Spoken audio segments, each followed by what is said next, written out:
সারাদিন ব্যাপী বৃষ্টিতে এমন বন্যা মতো পরিস্থিতি হয়ে গেছে।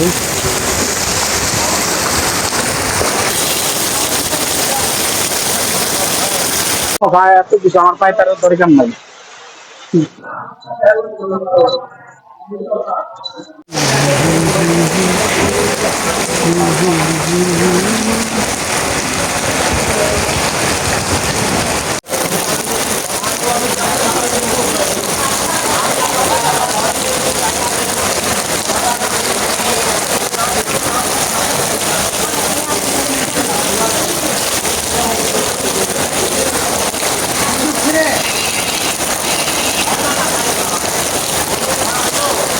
কর্মব্যস্ত মানুষদের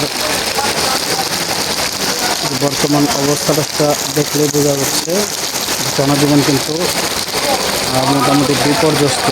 অনেক দূর থেকে দেখাচ্ছি, বিভিন্ন এলাকায় পানি জমে গেছে।